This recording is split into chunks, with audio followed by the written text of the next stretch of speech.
Now, this social instability that we see here emerging is going to continue to escalate to the scale of the July riots that we've seen in Gauteng and KwaZulu-Natal back in 2021.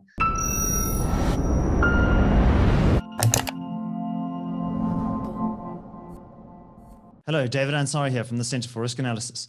We at the CRA are delighted to announce the publication of the 2022 Socioeconomic Survey of South Africa. This is our flagship reference guide, over 800 pages of data, helping you to understand the key driving forces in South Africa today. Yesterday, we hosted a webinar for clients of the CRA, as well as a few select members of the media, where we helped to unpack some of the key findings emerging from the survey. What follows is a short extract from this webinar with CRA analyst Gerbrandt van Heerden. Enjoy. What are the social implications? Well, firstly, there is a strong relationship between the economy and protests in the country. In fact, this slide is going to compare real GDP growth, which is reflected by the red bars and which you should read from the left-hand axis. And it compares it to the proportion of protests that are violent, which will be reflected by the black line and which you should read from the right-hand axis. And what we see here is a strong relationship emerging, the two trends nearly mirroring each other. So as real GDP growth started to taper off since 2011, we started to see the intensity of protests increasing. Back in 2011, only around 5% of all protests were violent. The rest were peaceful. But by 2020 and 2021, around 25 to 30% of protests are now violent. So our protests are becoming more violent, and they're becoming more frequent in intensity.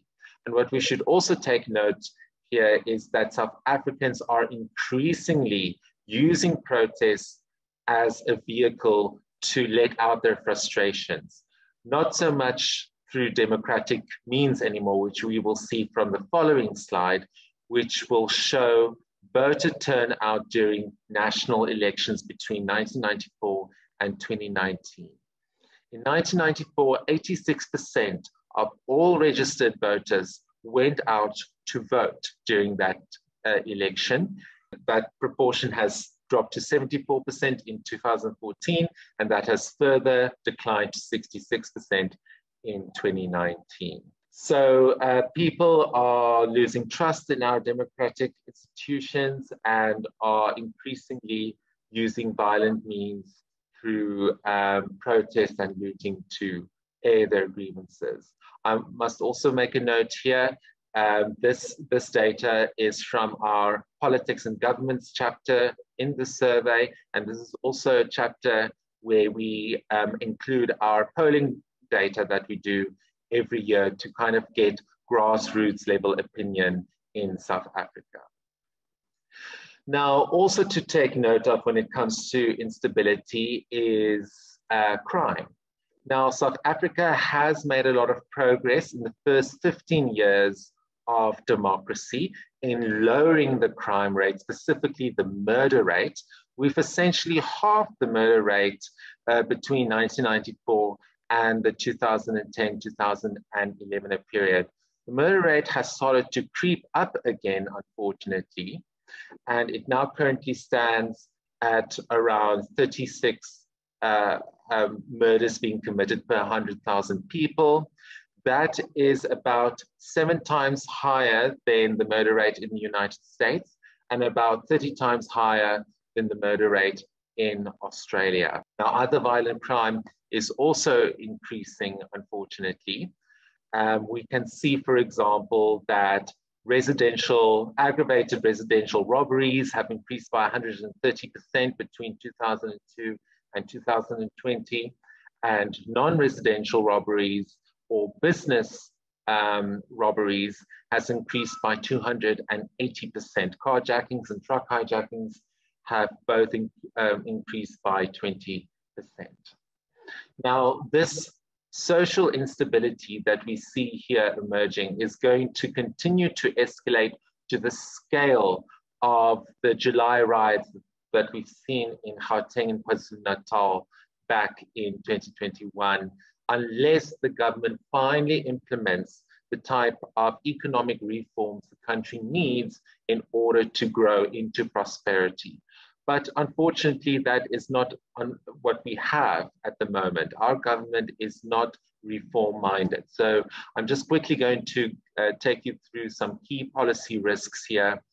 Our government, as I've mentioned, is not, the political will to reform does not exist currently within our government, because our government is doubling down on damaging regulations. And they are considering policies such as the Employment Equity Bill, the Draft Companies Amendment Bill, that will place even further regulations on our already overburdened business sector. And this will serve as a disincentive to job creation. Furthermore, hostile policies are one of the main reasons why our business confidence has been so low for the last few years. In fact, business confidence in 2022 is far below the levels last seen in 2008. This, of course, is going to lead to a lack of jobs, and this is going to hurt people in their pockets. And it's going to make it difficult for households to meet their simple debt obligations and other financial responsibilities. And this is creating a fertile environment for social instability, where we, for example, have seen riots becoming more violent, and also some xenophobic sentiment now becoming more mainstream and commercialized. And this is unlikely to change in the near future, as South Africa is not going to see the types of reforms that will help the country grow into prosperity anytime soon, unfortunately, unless we get a major political change in the next few years. Thanks for watching.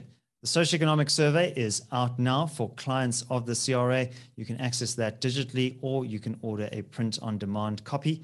Also, if you would like to watch the rest of yesterday's webinar, you can do so by either becoming a client of the CRA or by joining as a member of the channel. There are links down below for more information. My name is David Ansara. This is the CRA. Until next time, take care.